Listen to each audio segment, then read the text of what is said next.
Olá, amigos do canal! Estamos de volta aqui mais uma vez para falar de Copa Empatadores da América.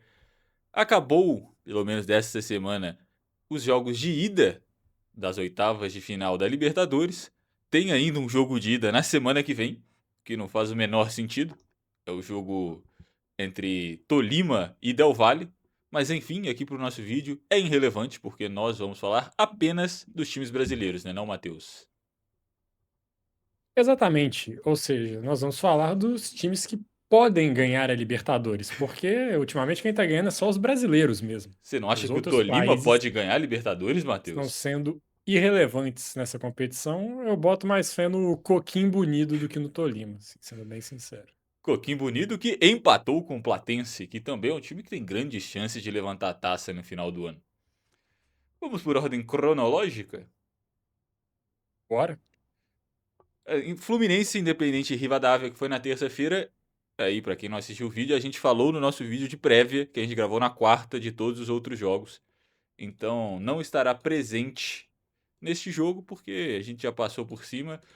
Resumo é, o Fluminense está em derrocada na temporada. Se quiser mais informações, assista o outro vídeo. Então vamos começar aqui por Palmeiras 1, Cerro Porteño 1. Aqui que a gente apostou que seria uma vitória 2-0 Palmeiras, né? Pois é, e acabou que foi um jogo bem mais complicado do que a gente pensou. O Cerro Porteño vai levar para o Paraguai um empate, para variar, né? Em todos os outros jogos. Mas foi um jogo ali onde o Palmeiras também não conseguiu apresentar um grande futebol, o time já não consegue fazer grandes atuações tem algum tempo. Teve ali uma expulsão bem bizarra do Andreas Pereira, eu acho que não era lance para vermelho, no máximo ali um amarelo, que ele tenta tirar o braço do jogador do Cerro Porteño. Aí o Palmeiras fica com esse jogador a menos, consegue até fazer o gol depois da expulsão. Acho que o time vai ali para um abafa, sente ali. Eh, Fica um pouco mais pilhado com essa expulsão. O Flaco Lopes abre o placar, mas logo na sequência o Carlos Miguel entregou a rapadura mais uma vez. Num lance, uma bola pela direita, um cruzamento. O Verratti chega de carrinho na bola, mas não desvia a trajetória.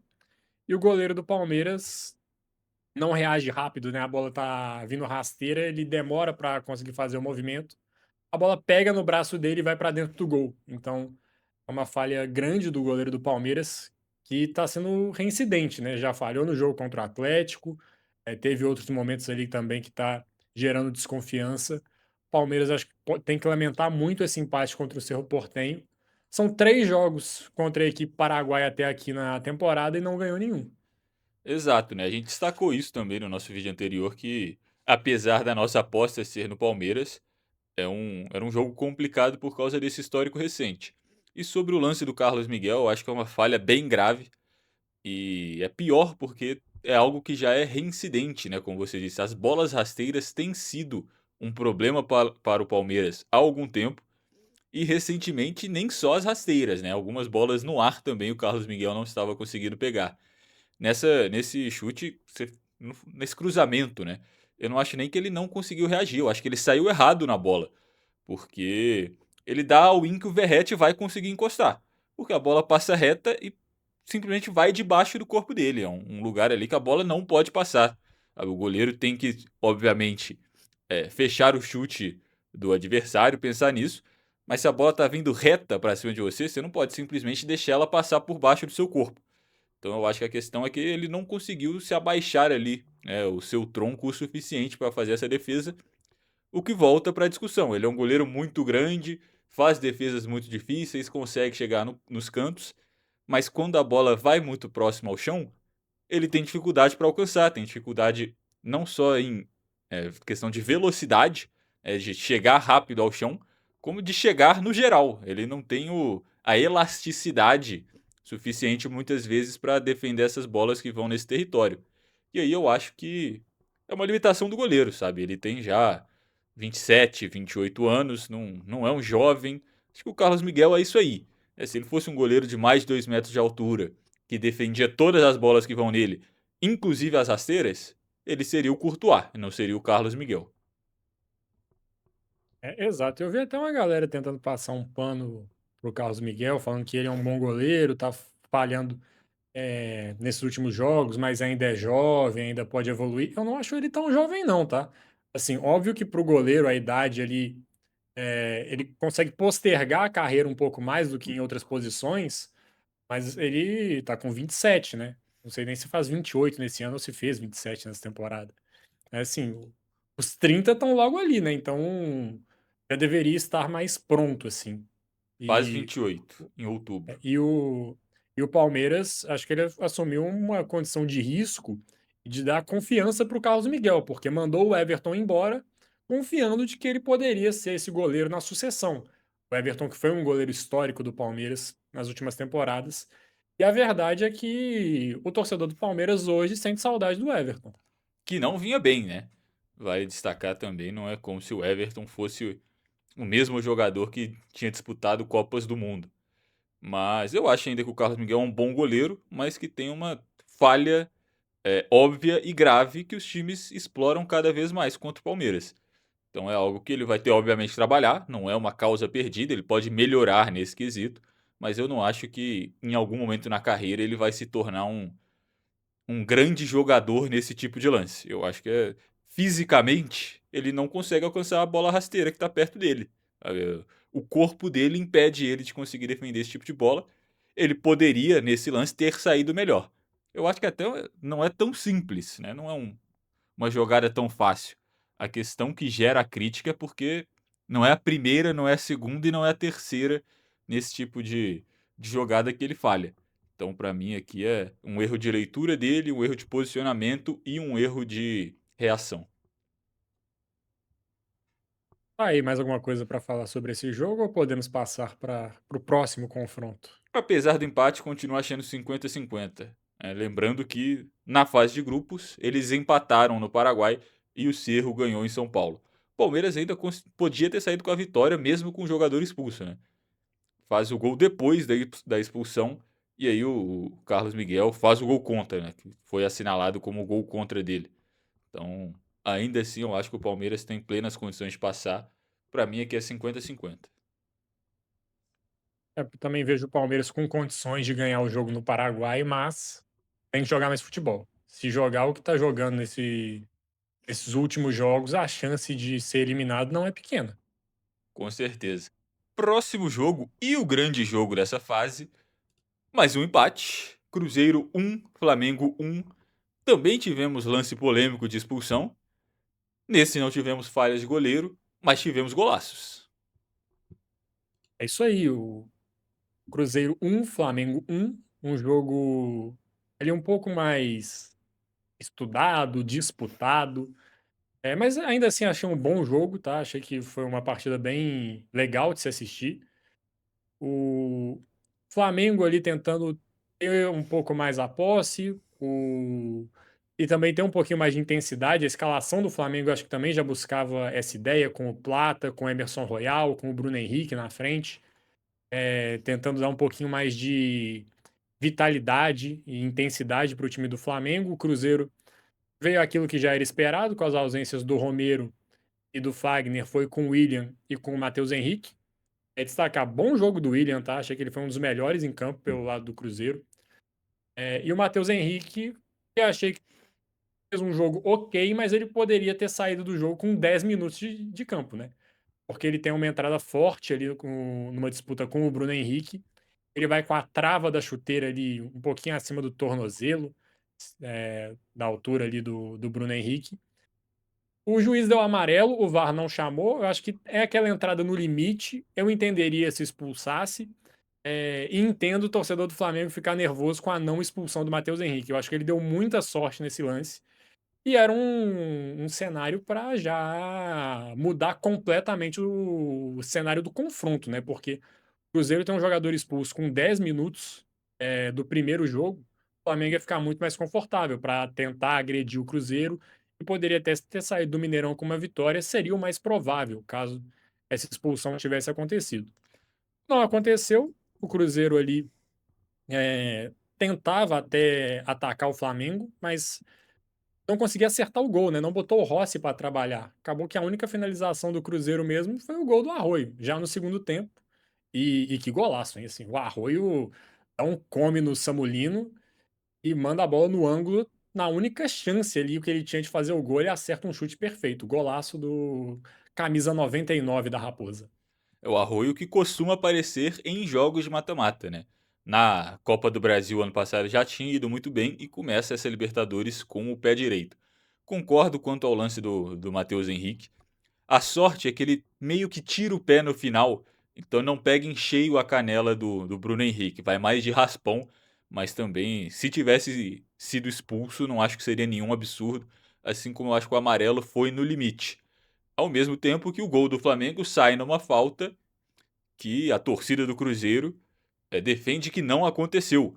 Inclusive o Bandeirinha fala pro Arthur Jorge, né, pelo que disseram, o Bandeirinha virou e falou: "Ó, pra mim não foi nada, mas quem marcou foi o árbitro". E aí o Cruzeiro, na sua pior característica da temporada, que é a bola parada defensiva, cedeu o gol de empate ao Flamengo, mas eu acho que foi uma boa partida das duas equipes. O Flamengo entrou com uma escalação alternativa que a torcida não estava muito contente. Eu acho que Paquetá e Pedro no banco é, no mínimo, contestável, ainda mais quando você não ganha. Se tivesse ganho, pelo menos o Jardim tinha uma desculpa. Mas, sabe, a forma que aconteceu, o empate e com o gol do Paquetá entrando no segundo tempo, eu acho que dá ainda mais motivos para a torcida ficar irritada com essa escalação. Vai criar o cenário de, se eles estivessem em campo desde o começo, poderia ter sido diferente. Apesar de que eu também vi alguns jornalistas falando que o Paquetá, pelo menos, não teria condição de jogar os 90 minutos por questões físicas. Mas aí é outro assunto. E eu acho que, como você disse, o Flamengo dominou mais o meio-campo por mais tempo do jogo, mas ao mesmo tempo, as melhores chances foram do Cruzeiro. O Cruzeiro, aos 5 minutos, tem uma grande chance com o Wesley, que eu acho que ele erra na tomada de decisão. É uma bola no alto que ele tenta ir de peito. Se ele tivesse ido de cabeça, ele teria conseguido mandar a bola reta. Ele vai de peito dentro do gol e a bola sobe. Se faz o gol ali, a partida teria sido completamente diferente. Mas eu acho que, apesar da boa partida dele, ele cometeu um erro aí técnico, né? Ele errou ao escolher a forma de atacar a bola. Numa jogada do próprio Arroio, que foi um dos melhores em campo, junto com o Gerson, que fez mais uma partidaça com a camisa do Cruzeiro. Acho que a defesa cruzeirense como um todo foi bem. O Rojas talvez teve um pouco mais de dificuldade pela esquerda, mas todos os outros fizeram um grande jogo. Enquanto o Flamengo teve mais a posse, mas também chegou poucas vezes ao gol, né. No primeiro tempo teve uma jogada no contra-ataque com o Bruno Henrique, que ele acerta a parte de cima do travessão, mas que não foi uma jogada construída, né, o Matheus Henrique perde uma bola na saída, porque ele domina mal, e aí o Flamengo chega numa chance de 2 contra um e tem um gol na bola parada. Mas, assim, grande jogo, continua em aberto e o grande destaque, com certeza, é o golaço do Arroio, que se o Cruzeiro tivesse saído com a vitória, seria um gol assim. Se ganhar o confronto, vai ser aquele tipo de gol que vai ser lembrado pela eternidade. Um dos mais bonitos da história do mata-mata da Libertadores, com certeza. Pois é, foi realmente um golaço. Eu concordo com você sobre os destaques positivos do Cruzeiro, achei que o Gerson fez uma partida muito boa. É impressionante como ele consegue proteger muito bem a bola, né, como os jogadores eles tentam roubar a bola dele, mas ele tem um controle de espaço, assim, é muito grande, ditando o ritmo do meio-campo. Arroio muito bem, achei que ele foi até pouco acionado no jogo, mas as bolas que ele recebeu, ele estava conseguindo gerar uma fumaça ali pelo lado. Além do gol, ele teve outras chances boas. O lance do Wesley que você destacou, o cruzamento é do Arroio, então achei que ele fez um bom jogo. Matheus Pereira achei um pouco apagado, Caio Jorge ali, acho que ele estava muito encaixotado na zaga do Flamengo. Mas aí também vale para os destaques positivos que eu vejo do lado do Flamengo. O Jorginho, para mim, jogou demais. Léo Ortiz e Léo Pereira foram muito bem. O Emerson Royal fez um bom jogo, surpreendendo a todos. Acho que inclusive a ele, porque não é um jogador de muita confiança e prestígio pela torcida do Flamengo, eu imagino. O Plata é um cara que se dedica muito na marcação. também achei que foi bem no jogo. Eh, Talvez os destaques, assim, os caras que a gente espera um pouco mais desse Flamengo tenham ido um pouco abaixo. O Samulino não fez um grande jogo, o Arrascaeta e o Bruno Henrique ali também não tiveram grandes chances. E Pedro e Paquetá, eles têm participação importante no gol. Um sofre a falta e o outro faz o gol. Mas depois daquilo eles também não tiveram tanto impacto na partida. Achei que foi um jogo mais dos, como é que eu posso dizer? Dos operários do que propriamente das estrelas. Exceção feita ao Gerson aí, que realmente fez um grande jogo. Acho que aí dos dois lados, né?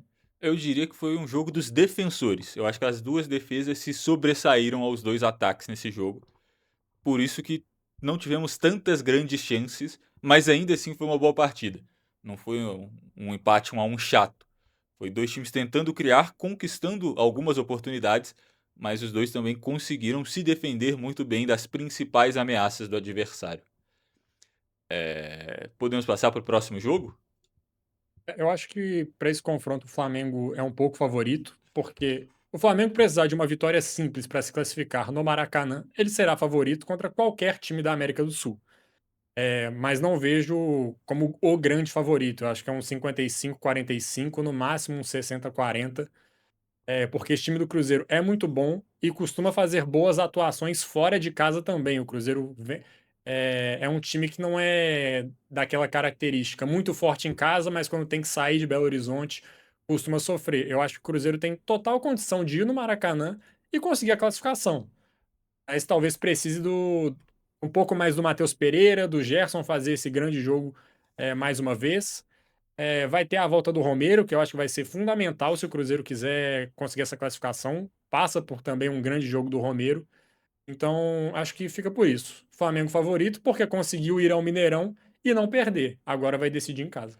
Inclusive, o Cruzeiro não perde fora de casa, se eu não me engano, desde abril. O Arthur Jorge tem uma derrota fora de casa, que foi o segundo jogo dele comandando o Cruzeiro. Desde então, o Cruzeiro está invicto como visitante. Para mim, Contra, São contra o Paulo São Paulo, que não conta porque o Cruzeiro sempre perde para o São Paulo, independente do time, do treinador e do momento. foi goleado, inclusive, né? 4-1 esse jogo. Foi. Enfim, para mim esse jogo continua 50-50, tá? Ainda mais que o Flamengo de Leonardo Jardim tem dificuldade quando tem que se impor e ditar o ritmo do jogo. Então, para mim, eu não vejo favoritismo para nenhum lado, muito por conta de como aconteceu esse primeiro confronto. Para mim foi totalmente equilibrado. Próximo jogo, aqui, né, obviamente, mais um empate. Mirassol 1, LDU 1. Esse jogo em São Paulo. Então, aqui eu já vejo um problema para o Mirassol, que a gente falou que é uma equipe que tinha que conquistar essa vantagem dentro de casa. Quando vai jogar contra a LDU em Quito, equipes mais fortes costumam ter muita dificuldade por conta do adversário e por conta do fator altitude. Aqui esse 1-1 eu acho que não é suficiente.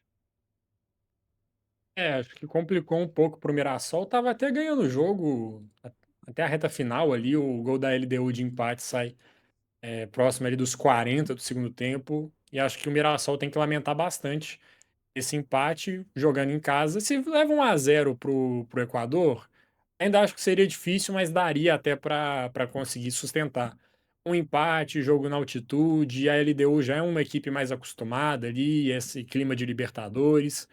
Eh, Talvez o Mirassol dê adeus à competição logo nas oitavas de final, o que tá ótimo, né, primeira Valeu! participação, chegar ali, jogar o mata-mata, foi uma campanha muito legal, e vai poder focar no Campeonato Brasileiro também, né. Caso a eliminação aconteça, ainda tem o segundo jogo, o Mirassol pode se classificar, só que eu acho muito difícil. E, assim, mesmo se vier a classificação, será heróico, será histórico, e caso a eliminação aconteça, o Mirassol também tem muito que se orgulhar dessa campanha. Com certeza, não acho que é vexatório ser eliminado para LDU em Quito, né. Como eu disse, times melhores que o Mirassol já viveram esse cenário. Acho que valeu o Mirassol, fez uma campanha, talvez acima do esperado e, assim, é bom o time focar no Brasileirão para não chegar na reta final também correndo o risco de rebaixamento. Porque eu acho que se focar no Brasileirão, imagino que não vai ser rebaixado e eu acho que talvez até para o projeto Mirassol, apesar de parecer um pouco duro o que eu vou dizer, eu acho que se manter na Série A é mais importante do que alcançar uma quarta de final de Libertadores. Num, pensando num cenário de médio e longo prazo, acho que você chegar numa quarta de Libertadores, até mesmo na semi, não vale tanto para o projeto quanto se manter por muito tempo na Série A. Então eu acho que esse tem que ser o foco do Mirassol na temporada. E por último, Matheus, mas não menos importante, o jogo que acabou de acabar, Rosário Central 0, Corinthians 0. Pois é, o jogo que aconteceu na Argentina, um jogo bem pegado, bem disputado, também teve expulsão nesse jogo. Eu acho que o Corinthians pode comemorar esse empate, né, porque, assim, tinha os a dinâmica dos 2 tempos até é bem parecida. O Rosário Central começa, tentando esboçar uma pressão, indo pra cima, pressionando. Aí tem a parada técnica e eu acho que o Corinthians consegue se ajustar ao longo do tempo, né. Vai melhorando, consegue trocar mais passes, não sofrer tanta pressão. Fim do primeiro tempo, coloca até uma bola na trave com o Matheus Bidu. No segundo tempo tem a mesma dinâmica, só que com o problema de que o Alan foi expulso faltando 10, 15 minutos, somando os acréscimos, para acabar o jogo. Aí o Corinthians teve que se fechar, o Rosário Central foi para cima. E assim, é um time que tem o Di Maria e, e tem o Di Maria e tem o Di Maria também, né? E para por aí, porque é muito fraco. As principais jogadas da equipe argentina eram levar para a linha de fundo, seja com o Di Maria ou com o Campas pelo lado esquerdo, e lançar a bola na área do Corinthians. Só que os zagueiros do Corinthians eles são muito altos e bons na bola aérea. Você tem o Gustavo Henrique, você tem o Gabriel Paulista, e acabaram que o ataque do Rosário Central consagrou os zagueiros do Timão, né? Porque eles estavam afastando todas, estavam jogando muito bem. As laterais do Corinthians sofreram um pouco com essa agressividade pelos lados do campo do Rosário Central. Tinha até dobras ali com os laterais da equipe argentina também. Então acho que o Mateuzinho e o Bidu sofreram bastante nesse jogo. Mas o que importa é que o Corinthians conseguiu sustentar o resultado. O Hugo teve que fazer boas intervenções também. E vai decidir em São Paulo. O Corinthians leva um resultado importante para a Neoquímica Arena. A verdade é que com as lesões o Corinthians perdeu muito poder ofensivo, né? Eu acho que você comparar o início do Diniz com esse time agora, claramente você vê que falta algo no ataque. Então, Pedro Raul não é o Yuri Alberto, e fica sem conseguir criar de várias formas. O Pedro Raul é útil para um lançamento longo, para ele desviar de cabeça, para um cruzamento na área, um pivô. Se ele tiver um chute limpo dentro da área, provavelmente ele vai conseguir marcar. Mas fora isso, o Yuri Alberto, nesse tipo de jogo, é muito importante. Ele pressiona, ele corre, ele gera espaço para os companheiros, ele encontra passes, ele ataca as costas do zagueiro. E são todas características que o Pedro Raul não tem. Não estou falando que se o Yuri Alberto tivesse presente, o Corinthians teria ganho esse jogo. Mas eu acho que é um jogador que faz muita falta pro esse time do Diniz e que com certeza o Corinthians estaria numa situação melhor na temporada nesse momento se o Yuri Alberto estivesse disponível. A questão é que não tá, né? Não, você não faz futebol com cis e ele não vai estar também no jogo de volta. Então o Corinthians vai ter que arrumar uma forma de vencer o jogo sem o seu principal atacante.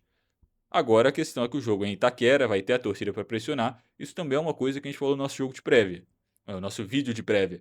Que aqui o Corinthians segurar o empate era um bom resultado, porque apesar dos problemas ofensivos, em casa pode conseguir aquele 1-0, pressão da torcida, bola parada, cabeceio de zagueiro, alguma coisa assim. E aqui eu acho que o Corinthians também é favorito, talvez um 60-40 nesse confronto. Eu coloco 60-40 também. Acho que o Corinthians sai com um empate importante, ainda mais pela dinâmica do jogo, né? Teve um jogador a menos no final, o Rosário Central esboçou uma pressão. Todos os desfalques que você já comentou, não tem só o Yuri Alberto, tem também o Labiat, que machucou, que a gente já até destacou aqui em outros vídeos. E falta jogadores pro ataque ali, né? Falta jogar centroavante, você tem o Pedro Raul, que para ser justo, talvez a melhor chance do Corinthians no segundo tempo foi num bom pivô que ele fez. Ele conseguiu proteger a bola, acionar o Caio César e acabou chutando para fora. Mas muito pouco participativo também pela dinâmica que o jogo ocorreu. Falta jogadores de velocidade para esse time do Corinthians também, para ter um pouco mais de agressividade pelos lados do campo. Um elenco desequilibrado, quando está todo mundo completo, é bom, mas perde algumas peças, já fica bem complicado ali de fazer alguma reposição. Então, talvez ali a força da torcida consiga empurrar o Corinthians para um gol na Neoquímica Arena. E pode ser o suficiente, porque, como eu destaquei aqui antes, esse time do Rosário Central é muito ruim. Mas tem o Di Maria, E tem pode o Di Maria, fazer né? um gol. Uma É. faltinha perto da E área perigosa. Maria que já fez gol na Neoquímica Arena em 2014 na Copa do Mundo. Não sei se os corintianos são muito felizes com essa informação. Mas ficamos por aqui, né, Matheus? É isso, a gente fica por aqui. A gente agradece todo mundo que chegou até esse ponto do vídeo. Pedimos para você deixar o seu like, se inscrever no canal, caso ainda não seja inscrito, comentar aqui embaixo se você estava esperando alguma vitória em algum jogo dessa primeira leva das oitavas de final da Libertadores. Comenta aqui embaixo o que você achou dos jogos que a gente comentou, também sobre o jogo do Fluminense, trazendo mais uma adição aqui no final do vídeo. Zubeldia demitido, então o Fluminense vai com o Marcão para o jogo de volta contra o Rivadavia. Comentar aqui o que, é que você acha da situação do Palmeiras, se tem favorito em Cruzeiro e Flamengo, se ainda existe chance para o Mirassol, se o Corinthians vai conseguir se classificar em São Paulo. Compartilhe esse vídeo com os torcedores dos times que a gente falou, com os torcedores dos times que a gente não falou aqui também, porque Libertadores é legal, é o maior mata-mata da América do Sul. As pessoas devem ficar curiosas para saber, nem que seja para secar o rival. Então compartilhe esse vídeo com todo mundo. A gente agradece você mais uma vez. Muito obrigado e até o próximo vídeo. Compartilhe com o Botafoguense também, para ele tirar a cabeça da goleada que o time acabou de sofrer. E é isso também. Falou! Valeu, valeu.